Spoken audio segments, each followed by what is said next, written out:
राधे राधे। प्रिय भक्तजन, क्या आपने कभी सोचा है कि आप जो जीवन जी रहे हैं वो वास्तव में आपका है भी या नहीं? स्वामी प्रेमानंद जी आज के इस प्रवचन में एक ऐसी सच्चाई को उजागर कर रहे हैं जिसे जानने हर आत्मा के लिए अनिवार्य है। यह कोई सामान्य प्रवचन नहीं है। यह आपके जीवन की दिशा बदल सकता है।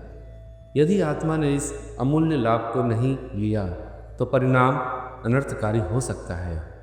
इसलिए अंत तक अवश्य देखें, क्योंकि हो सकता है आप अनजाने में खुद को धोखा दे रहे हैं। राधे राधे। देखो, भगवान जब अवतार लेते हैं, पापी पुण्यात्मा कुछ नहीं देखते, सबको परम धाम प्रदान करते हैं। जो दृष्टि में आ गया या जो उनको अपनी दृष्टि में ले लिया, दोनों को, चाहे वो भगवान के प्रति कुभाव रखे या अच्छा भाव रखे, भगवान ये नहीं देखते, उसका मंगल कर देते हैं। पर अन्य समय भगवान कृपा की वर्षा करते हैं। सब पर मोरी बराबर दाया, सब मम प्रिय, सब मम उपजाए। अब इसमें क्या होता है कि जब जीव के ऊपर भगवान की कृपा होती है तो वो उस कृपा का अनादर करता है। भगवान की दया, भगवान की कृपा, संत समागम, भगवत आराधना का क्रम, उपदेश, उपासना में रत होना, ये सब अपार कृपा है। पर जीव की दुर्गति है, दुर्दशा है कि वो अपने शरीर को मैं मानकर भोगों में सुख बुद्धि करके भगवान की कृपा की अवहेलना कर देता है। बस फिर दुर्गति और भटकना पड़ता है। पेट भर लेना या इंद्रियों के भोग लेना है, पशुओं में भी है। बड़े भाग मानुष तन पावा, सुर दुर्लभ सदग्रंथन गावा, किस बात के लिए है? ये जो दुर्लभो मानुषो देहो देही नाम क्षण भंगुरा तत्रापि दुर्लभम मन्नेत वैकुंठ प्रिय दर्शनम, ये दुर्लभ मनुष्य देह कही गई किस बात के लिए? भजन करके इंद्रियों को शासन में लेकर भगवान की प्राप्ति के लिए। वो बड़े अभागी हैं जो भगवान से विमुख होकर भोगों में सुख मानकर राजी हैं, जिनका जीवन संकट में जा रहा है पर वो समझ नहीं पा रहे, अंधकूप में जा रहा है, वो समझ नहीं पा रहे। पुण्यों के प्रभाव से सुख भोग रहे हैं और पाप कर्म वर्तमान में कर रहे हैं। परिणाम में जब आपके भूत का पाप कर्म और वर्तमान का पाप कर्म दोनों जुड़ेंगे तो तुम्हारा ऐसा सर्वनाश शुरू होगा, फिर कोई बचा नहीं सकता। इसलिए अभी कृपा है, संत कृपा, गुरु कृपा, शास्त्र कृपा, भगवान कृपा, सब है आपके ऊपर। आप अपने ऊपर अपनी कृपा कर लीजिए। अपनी कृपा जो संत सदगुरुदेव शास्त्र आज्ञा करते हैं वैसा चल दीजिए प्यारे, तो बच जाओगे, मुक्त हो जाओगे।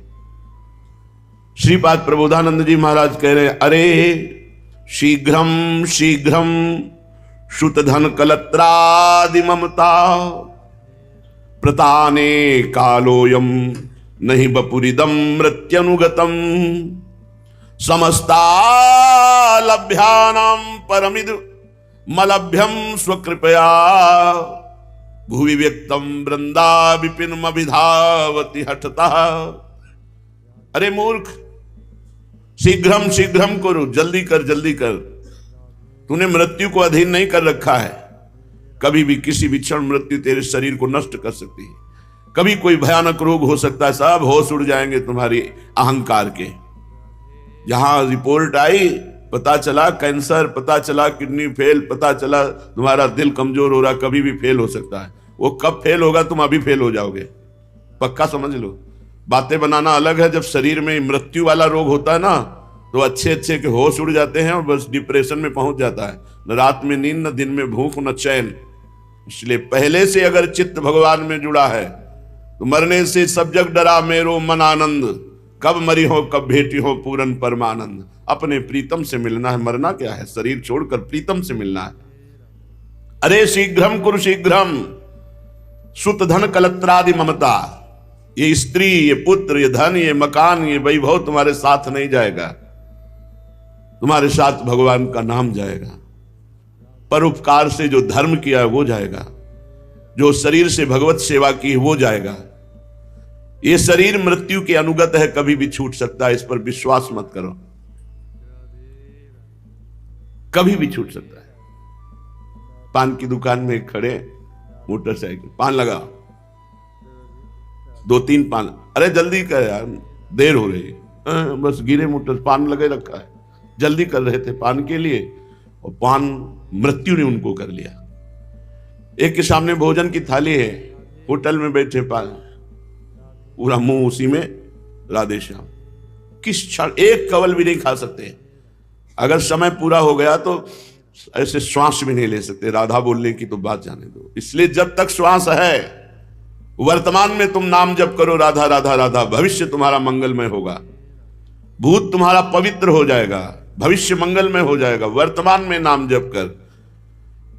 ये कोई दुर्लभ नहीं है, स्त्री पुत्र धन संपत्ति, ये सब पापियों के घर होए, सुतदारा धन लक्ष्मी पापियों के घर होए, संत समागम हरि कथा तुलसी दुर्लभ दोए। समस्त दुर्लभ वस्तुओं में दुर्लभ वस्तु है भगवत प्रेम। भगवान मोक्ष तक दे देते हैं, लेकिन प्रेम सहज नहीं देते। पृथ्वी में प्रकाशित ये श्रीधाम वृंदावन, इसका आश्रय, इसका वास सीधे प्रिया प्रीतम का प्रेम प्रदान करता है। यदि निरपराध होकर रहा जाए तो, रहनी से रहा जाए तो। आहा मंदा वृंदा विपिन इदमीय स्थिर चरम चिदानंदाकारे गुणमय धिया साधन धिया वयंतु श्री राधा मुरलीधर दास्यैक रससम पदा में तत्कंदम द्वयमखिल वंद्यम ब्रविणु महा। अय मंद बुद्धि, अब भी मान ले, वृंदावन आ जा, कुछ क्षण बैठ, सत्संग सुन, यमुना के पावन पुलिन पर बैठकर नाम जप कर, मंत्र जप कर, वाणी गायन कर, नाम कीर्तन कर। क्योंकि वृंदावन में थोड़ा भी भजन चिदानंद रूप प्रदान करता है। वृंदा विपिन इदमीयम स्थिर चरम चिदानंदाकारे गुणमय धिया साधन धिया। यहां जो थोड़ी भी साधनामयी बुद्धि करके साधना कर ले, तो बहुत बड़ा उसका फल होता है। चिदानंदमय स्वरूप वृंदावन प्रकाशित करता है। तू माइक आचरणों के द्वारा यहां अपराध करता है, इसलिए तुझे अनुभव में नहीं आता। वृंदावन प्रेम समुद्र है, आनंदमय है, चिदानंद स्वरूप प्रदान करने वाला है, पर आपको क्यों अनुभव में नहीं आता? क्योंकि आप कुधिया, गंदी बुद्धि रखते हो। यहां आकर भी वही गंदे आचरण, गंदी बात, गंदा दर्शन, गंदा व्यवहार। यदि तुम इन माइक गुणमय तमोगुण रजोगुण की प्रेरणा के जो कार्य हैं, इनका त्याग कर दो, तो श्री राधा मुरलीधर का तुम्हें अद्भुत सुख प्राप्त कराने वाला दास वृंदावन प्रदान कर देगा। ये समस्त वंदनियों का परम वंदनीय महाधाम वृंदावन है। बड़ी महिमा है। थोड़ा सा दान, थोड़ा सा पुण्य, थोड़ा सा भजन बहुत करके यहां प्राप्त होता है। पर विपरीत भी सोचिए, थोड़ा सा पाप, थोड़ा सा झूठ, थोड़ा सा असत्य, थोड़ा सा अनाचार, दुराचार पर्वत जैसा हो जाएगा, भोगना मुश्किल है। और यहां का पाप वज्र की लीक होता है, अर्थात जल्दी मिटने वाला नहीं। मिटा सकते हैं तो राधा माधव ही मिटा सकते हैं, क्योंकि उनके धाम का अपराध है। वही कृपा करें, वही आदेश करें। धामी श्री श्यामा श्याम वृंदा सखी को तो हमें अपराध मोचन कर दे। नहीं, यहाँ वृंदा सखी का एक छत्र शासन है। कोई भी जरा सी भी कहीं भी अपराध वृत्ति करेगा, तुरंत नोट होती है। बहुत सावधानी। यहाँ ये भगवत धाम है। यदि निरपराध होकर रहा जाए तो चिदानंदमय स्वरूप और राधा माधव का वो महासुख, दास्य भाव हृदय में दासता प्रिया प्रीतम की जागृत कर देता है। इसलिए मानव जीवन की उपलब्धि, उन्नति, हमारी एक एक वृत्ति भगवत चिंतन करते हुए अच्छे आचरण करे, सत आचरण करे। चलते हैं श्रीमद् भागवत महापुराण। नंदालय में रोज नवीन नवीन उत्सव हो रहे हैं, क्योंकि महामहोत्सव स्वरूप आनंद कंद श्री लालजू महाराज विराजमान है। यशोदा मैया अपने लाला को गोद से पालने में और झुला झुला करके दर्शन करते हुए आनंद ले रही। कभी लाला किलकारी मारता है, कभी आंख खोलकर मैया की तरफ देखता है, तो जशोदा हरी पालने झुलावे, जशोदा हरी पालने झुलावे, हलरावे दुलरावे मल्हावे, जोई सोई कछु गावे, जोई सोई कछु गावे, जसोदा हरि पालने झुलावे। मेरे लाला को आओ निंदिरिया, काहे ना नी सुआवे, तू काहे न बेग सियावे, तो को कान बुलावे। कबहू पलक हरि मूंद लेत हैं, कबहू अधर फरकावे, सोवत जान मौन होए के, रही करी करी सैन बतावे। कभी हरि आंखें मूंद लेते हैं, भैया सो गया लाला, दासियों को इशारा, कोई आवाज नहीं होनी चाहिए, मेरा कान्हा सो गया है। क्या सौभाग्य, अनंत कोटि ब्रह्मांडों का मालिक पालने में, और मैया उस सुख को ले रही जो बड़े बड़े योगियों के ध्यान में भी नहीं आते, उन प्रभु की रूप माधुरी। सोवत जानी मौन होए के रही, करी करी शैन बतावे। लाला सो गया, कोई आवाज, कोई बर्तन की आवाज, कुछ नहीं। थोड़ा सोए, फिर अकुलाव करके प्रभु आंख खोल दिए। इही अंतर अकुलाई उठे हरि। हे जसुमती मैया बार बार लाला के वक्षा स्थल पर, छाती पर ऐसे हाथ फेर, सो जा सो जा। जसुमती मधुरे गावे, जो सुख सूर अमर मुनि दुर्लभ, सो नंद भामिनी पावे, जसोदा हरि पालने झुलावे। देखो भगवान की लीला में ये देखने को मिल रहा है कि सदैव एक सा नहीं रहता। अगर सुख तो विपत्ति, फिर सुख तो फिर विपत्ति। मैया ने देखा लाला पालने में सो गया, लाला के लिए अपने हाथ से दूध गर्म करती, अपने हाथ से मक्खन निकालती, सेवा में लग गई। इधर कंस भयभीत हो गया, पूतना मार डाली गई। निश्चित हो गया ये कोई साधारण बालक नहीं है जो अभी 6वें दिन महाबली पूतना को मार डाला। कंस बड़ा सशंकित और भयभीत है।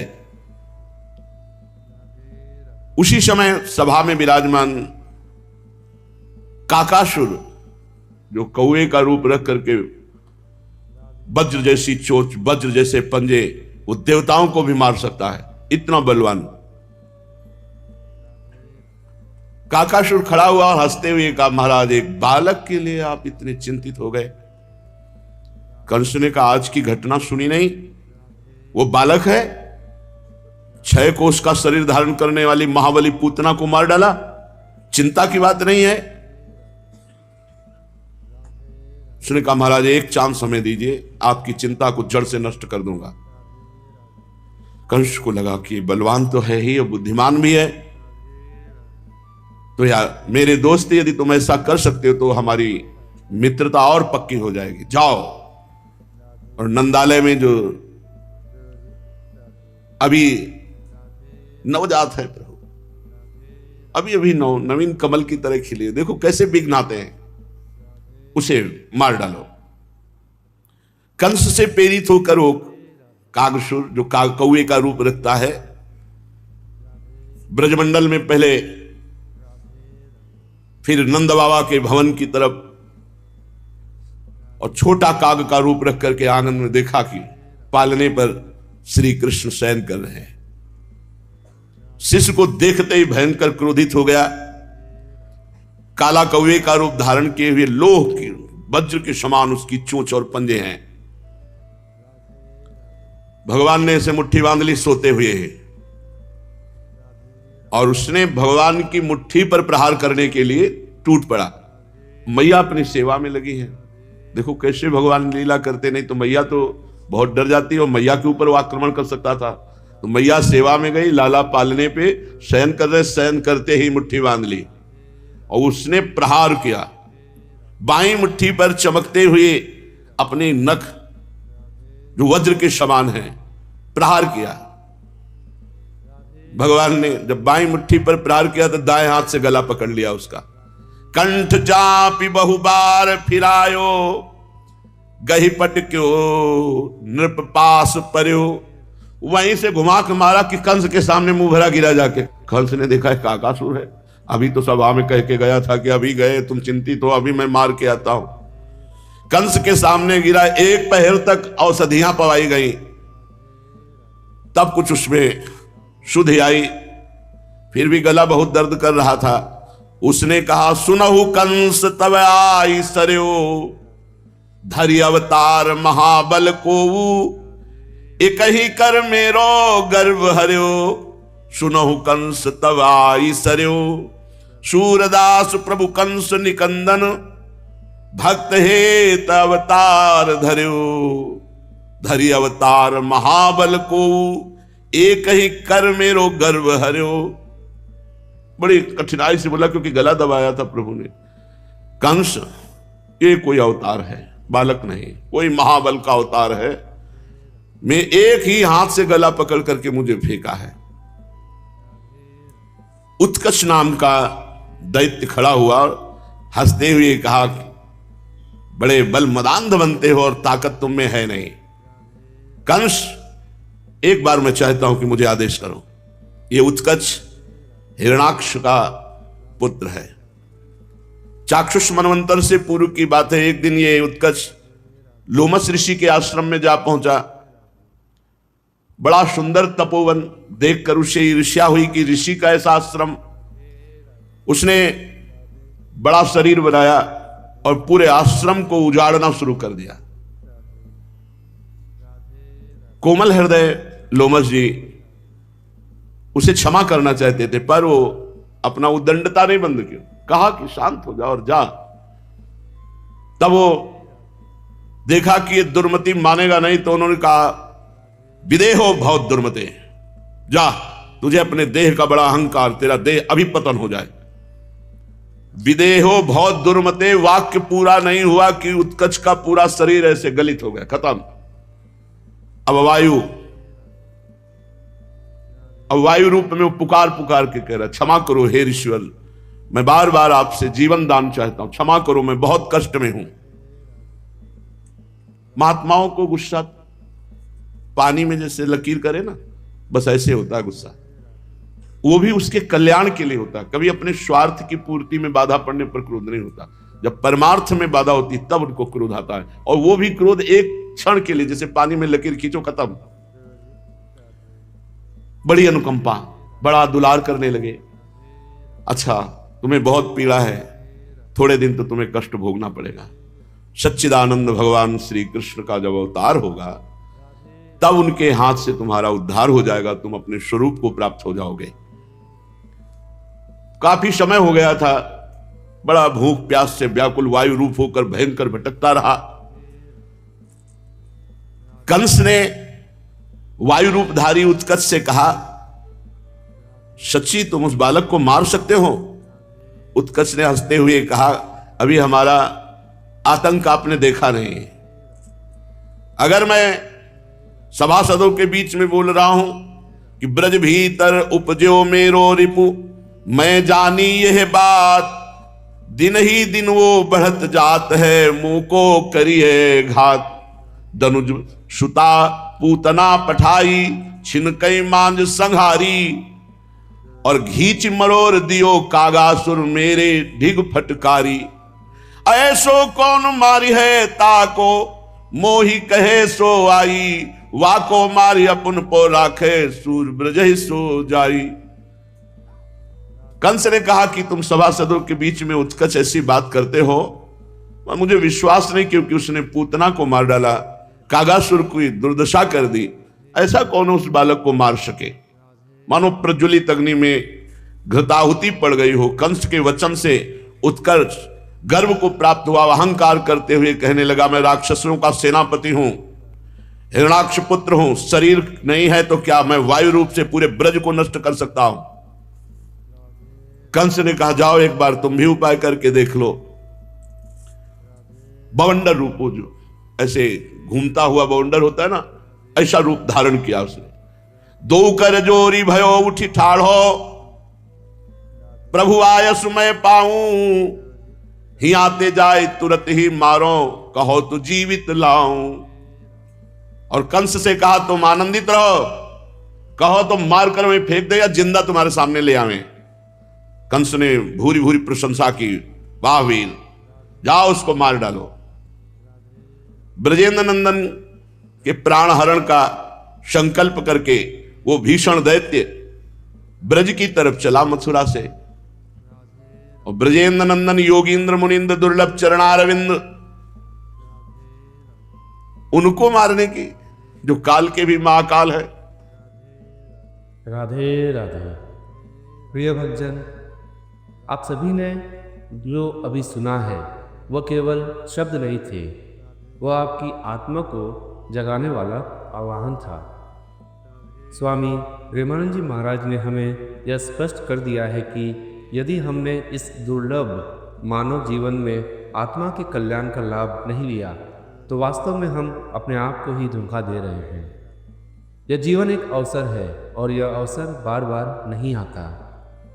अगर यह संदेश आपके भीतर कहीं गहराई तक गया है तो इसे वहीं मत रोकिए, इसे अपने प्रियजनों तक पहुंचाए, शेयर कीजिए ताकि और भी आत्मा इस चेतना से जाग सके। वीडियो को लाइक करना केवल एक क्लिक नहीं है, यह आपकी सहमति है इस सच्चाई के प्रति। और चैनल को सब्सक्राइब ज़रूर कीजिए ताकि आप जीवन के हर मोड़ पे ऐसे ही दिव्य मार्गदर्शन से जुड़े रह सकें। याद रखिए, परिवर्तन वहीं से शुरू होता है जहां हम अपने आप को जानना शुरू करते हैं। तो मिलते हैं अगले ऐसे ही प्रवचन में, तब तक के लिए राधे राधे।